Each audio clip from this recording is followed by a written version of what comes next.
Le prix de cette montre a été divisé par 10 et dans cette vidéo, nous allons découvrir pourquoi et surtout comment. Terra Cielo Mare, Terre Ciel Mer, c'est une marque italienne créée en 99 par deux associés qui bossaient en tant qu'exportateurs de montres depuis les années 70. En 2007, l'un des associés décède et en 2011, Carlo Fontana et son fils Luca reprennent la marque. La famille de Carlo et de Luca exploite d'ailleurs l'atelier GTF de haute horlogerie, ce qui va permettre de monter encore un petit peu plus en gamme. Les montres coûtent alors entre 3 et 5 000 euros, puis fin 2021, la marque est rachetée par Diwan Milano et c'est là que le prix de cette montre passe de 5 500 à 545 euros. Enfin, 490 même, parce qu'avec le lien en description et le code promo le calibre, je vous ai négocié un petit moins 10% supplémentaire. Mais du coup, est-ce que ça vaut toujours son prix? Est-ce que les anciens propriétaires n'appliquaient pas des marges indécentes? C'est ce que nous allons découvrir dans cette vidéo. Tout d'abord, la montre arrive dans une caisse de munitions. Terra Cielo Mare a un lien étroit avec l'armée, comme nous allons le voir. Je vous laisse rapidement sur le tour de la boîte. Comme ça, je vous laisse lire dans votre tête puisque j'ai vraiment un accent italien à couper au couteau. Mais on retrouve différentes informations avec le 99 ici. Vous avez la référence avec l'intro de la vidéo.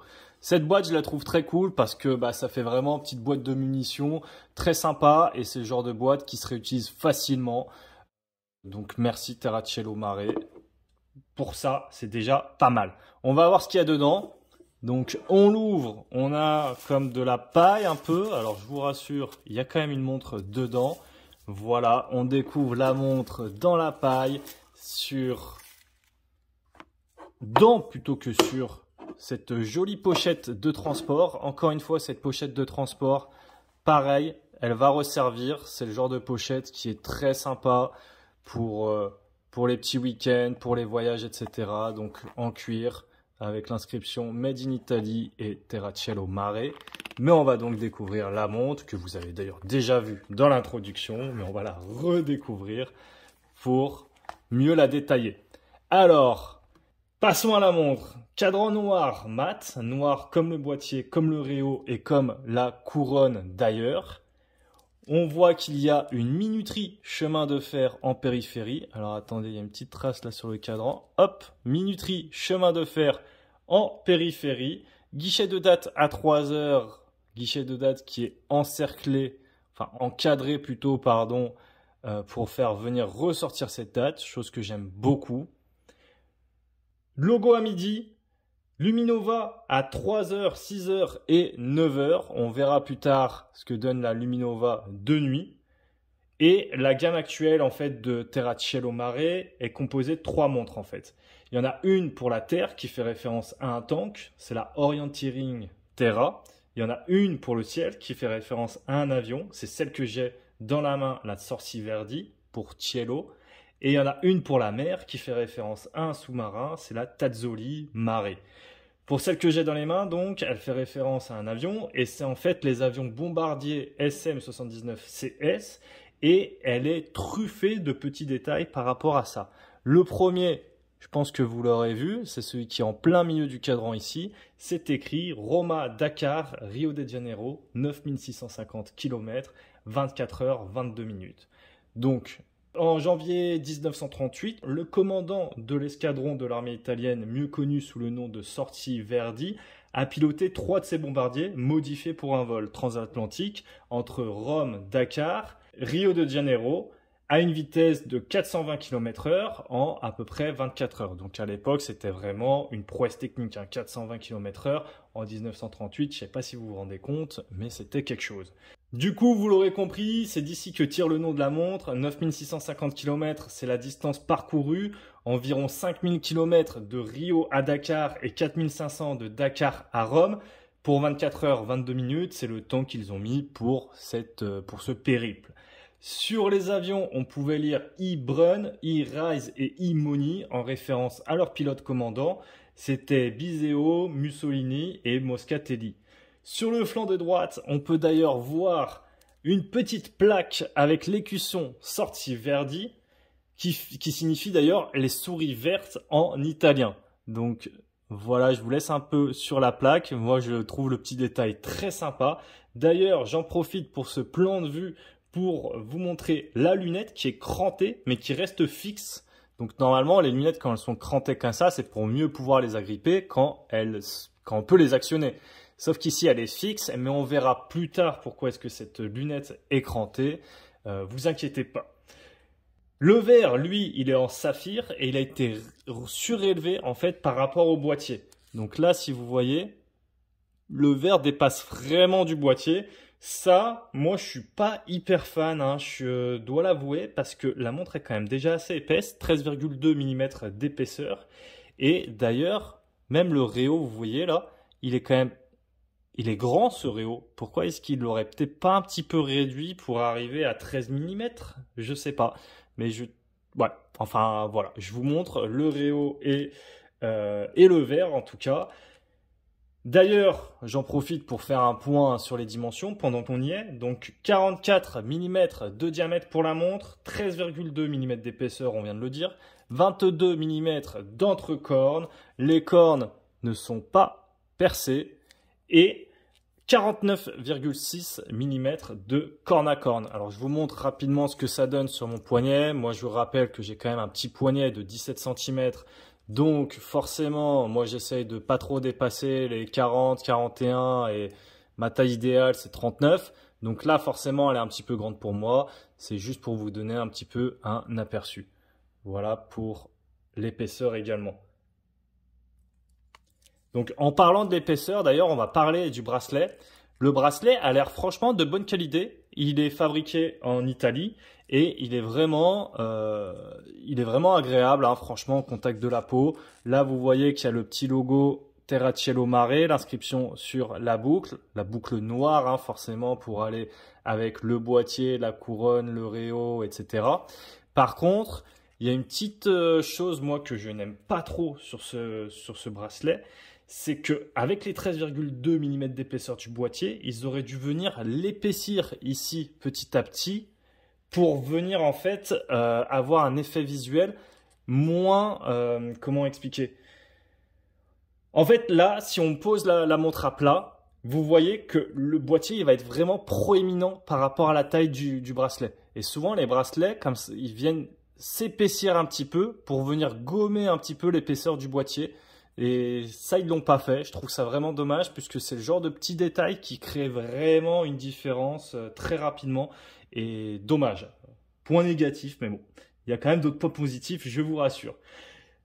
Parlons des points négatifs. On va rester sur les points négatifs 2 minutes. Je suis désolé. C'est la couronne. Alors la couronne, j'en profite.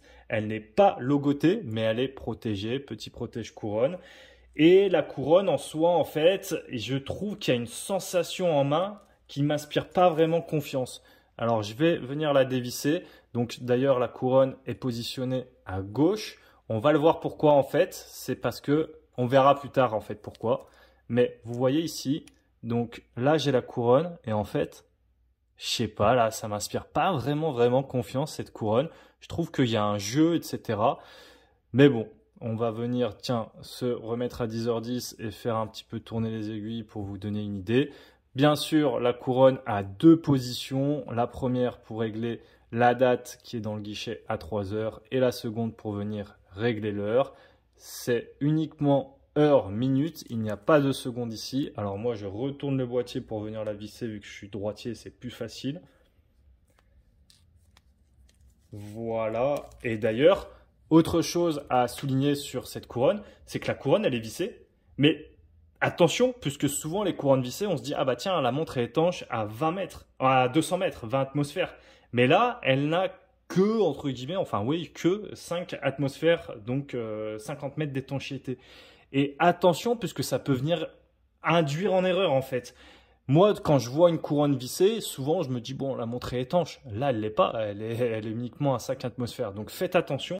Passons maintenant au fond de boîte avant de savoir si cette montre vaut son prix ou pas. Alors pour le fond de boîte, tout d'abord on voit qu'il est maintenu par des vis. Donc on en voit 1, 2, 3, 4, 5, 6. Donc c'est aussi pour ça que ça explique la faible étanchéité. C'est pas un fond de boîte vissé, c'est vraiment maintenu par des vis, qui a une énorme différence en termes d'étanchéité. On retrouve les mentions habituelles avec la marque, l'origine du mouvement suisse, s'il vous plaît, l'étanchéité, le numéro de série, etc. Voilà, je vous fais un petit peu le tour. Tac, tac, tac. Donc on voit qu'il n'y a pas de différence de couleur entre le fond de boîte vissé et le boîtier. C'est toujours bien parce que d'avoir ces fonds qui changent de couleur parfois, je trouve ça vraiment, vraiment pas top, hein. Faut le dire. Et on a donc les mentions, vous voyez ici, e-burn, e-brun, e-biz et e-money. Donc je vous en ai parlé plus tôt. Vous avez maintenant la référence. En dessous, on peut voir la mention, je ne sais pas si vous arrivez à lire, Spandamento et un inclinomètre. Alors un inclinomètre, c'est tout simplement parce que vous savez, quand on est dans l'avion, on a le commande comme ça et on va tourner comme ça. Et du coup, quand on tourne, hop, la montre tourne et ça permet d'avoir l'inclinaison avec le petit triangle. Donc c'est un détail assez sympa. Après, je ne sais pas s'il a une vraie utilité en vol. Je suis pas sûr, je sais pas comment on utilise ce genre d'outil, mais en tout cas en vol normalement la montre est contre la peau, donc je pense pas que ce soit tellement utilisé, mais en tout cas je trouve ça assez sympa ce petit détail. D'ailleurs j'en parlerai plus tard, mais plus tard je parlerai d'une autre montre sortie Verdi et elle avait déjà l'inclinomètre. Bref. Le mouvement qu'on voit à travers cet inclinomètre, c'est le mouvement STP pour Swiss Technology Production. C'est le STP 1.11 qui est grosso modo un équivalent du ETA 28-24-2. Bon, maintenant qu'on a fait à peu près le tour de la montre, je pense que les questions qu'on se pose tous, c'est 1. Pourquoi le prix a été divisé par 10 ? 2. Comment est-ce qu'ils ont fait ? Et 3, est-ce que le rapport qualité-prix est toujours aussi bon? Donc tout d'abord, comme je disais, la marque a été rachetée par D1 Milano et les choix stratégiques ont complètement changé comme vous vous en doutez. Ils veulent maintenant baisser les prix de vente et donc augmenter la production. Pour cela, il y a eu 2 décisions majeures qui étaient 1, les montres sont vachement simplifiées. Si je prends la mienne en exemple, par rapport à l'ancienne Sorci Verdi, il y a eu plein de changements. Et le majeur changement de tous, c'est que, en fait, cette montre, à l'origine, n'avait pas de couronne. Et on réglait l'heure. En fait, on avait un système ici. Au niveau de cette couronne, on avait un dispositif qui venait se détacher par l'arrière du boîtier et s'ouvrir par l'arrière du boîtier. Et une fois que le dispositif était ouvert, hop, on tournait la lunette pour venir régler l'heure. D'où tout à l'heure, je vous disais, ah, mais il y a une lunette crantée, mais la lunette ne se tourne pas, mais il y a quand même une raison. C'est pour faire écho à l'ancienne Sorci Verdi. Par exemple, si je prends l'exemple de la Tazzoli aussi, elle avait un vrai protège-couronne qui était indépendant. Maintenant, c'est juste une énorme couronne qui vient ici à 2 heures et ça fait beaucoup moins de sens. Alors forcément, elle vient rappeler l'ancienne montre, mais moi je vois juste, c'est une montre avec un protège-couronne énorme, quoi. Donc il y a moins de trucs. Aussi, en termes de fournisseurs, je pense qu'ils ont des fournisseurs qui sont peut-être un petit peu moins chers qu'avant. Si je parle par exemple des mouvements, avant c'était des ETA, des Valjoux, des Unitas, parfois customisés d'ailleurs par Concepto. Aujourd'hui, c'est du STP, donc c'est bien, hein, mais c'est quand même moins cher, faut le préciser. Et 2, la grosse décision aussi qu'ils ont prise, c'était de supprimer la distribution. Donc ça, bon, il y a des avantages, il y a des inconvénients. On va pas faire le débat de si la distribution est bien ou pas. Mais voilà, grosso modo, les 2 grosses décisions. Donc maintenant, est-ce que la montre vaut toujours son prix? Moi, j'ai envie de dire oui, c'est du mouvement suisse. Le cuir vient d'Italie et semble franchement de très bonne qualité. Les montres sont elles aussi d'ailleurs assemblées en Italie. Le verre est en saphir, etc. Cependant, je trouve quand même ça un peu dommage car là où ils étaient vraiment connus pour la recherche et développement, ils se fondent aujourd'hui un petit peu plus dans la masse. Pour la Sorci Verdi par exemple, Certes, je pensais peut-être pas l'acheter à 5000 €, mais je me rappelle que quand Michel On Time avait fait la page marque sur le site lecalibre.com et qu'il m'avait expliqué un peu le principe de lunettes pour régler l'heure, etc. Donc, c'était peut-être en 2019. Moi, j'avais trouvé ça super cool et je m'étais dit, ah tiens, c'est chouette. J'étais allé voir un petit peu les vidéos de la montre sur Internet, etc. Et par preuve, il y a 2 semaines, même pas, j'étais avec un copain, on parlait en fait de la Skydweller et de son système de réglage via la lunette. Et quand il m'a dit, ah tiens, ce serait cool une montre avec un réglage de l'heure via la lunette, et ben direct, en fait, je lui ai répondu, bah, en fait, ça existe, c'est la Sorci Verdi de chez Terracielo Mare, va voir, c'est assez cool, franchement, la R&D derrière, moi je trouve ça très chouette. Donc pour moi, c'était vraiment une marque bien à part qui se démarquait et je trouve ça un petit peu dommage qu'aujourd'hui elle vienne perdre un peu son identité pour se noyer dans un océan de micro-brands. Voilà, moi c'est un petit peu mon avis. Après, je ne suis pas dans les finances de la marque et je me doute aussi que si une décision a été prise, c'est que forcément il devait y avoir une raison derrière. Donc, à choisir, je préfère ça plutôt que la marque meure, forcément.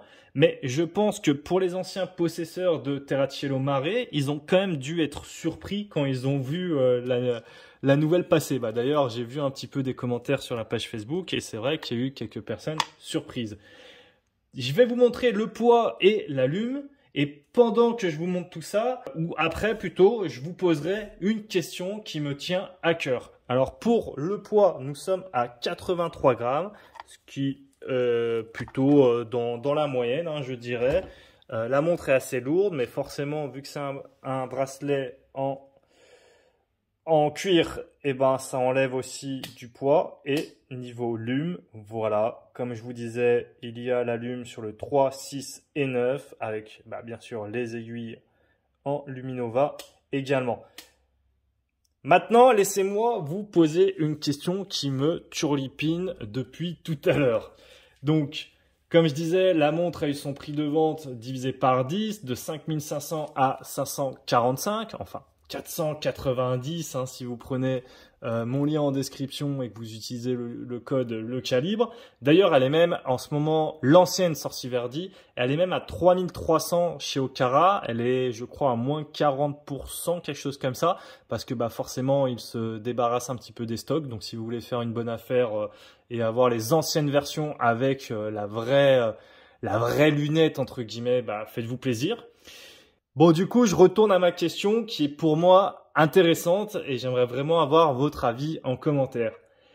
Si le prix de vente a été divisé par 10, est-ce qu'on peut quand même se demander si la montre n'est pas aussi 10 fois moins cool qu'avant? C'est vraiment le truc, parce que moi, j'aimais beaucoup la marque avant. Alors, je dis pas que je l'aime plus, hein, mais je trouve qu'elle perd un petit peu de son ADN et je trouve ça un petit peu dommage. Donc, je suis tiraillé entre le fait que c'est cool, la nouvelle montre, les nouvelles Terracielo Mare, tout le monde peut se les offrir, elles sont devenues des montres accessibles et c'est intéressant. Et le côté, ouais, mais la R&D qui faisait l'image de la marque, elle n'est plus là. Voilà, c'est vraiment une question que je me pose et que je vous pose et j'aimerais avoir votre avis dessus. Pour moi, je pense que ça aurait peut-être été plus intéressant pour la marque de venir créer une gamme, ce que j'appelle les gammes petites sœurs. Donc c'est une gamme moins onéreuse, comme l'a fait Rolex avec Tudor, comme le fait Grand Seiko avec Seiko. Et comme ça, ils auraient peut-être pu garder une bonne image. Et si cette image avec la marque principale ne rapportait pas assez de cash, alors ils auraient pu venir capitaliser dessus et s'en servir comme une vitrine pour mieux vendre la gamme petite sœur. Aussi, peut-être que la gamme petite sœur et donc plus grand public parce que prix moins cher, aurait pu permettre de faire découvrir la gamme plus travaillée et qu'avec le temps, la gamme plus travaillée aurait elle aussi trouvé de plus en plus de nouveaux clients et trouvé son équilibre financier.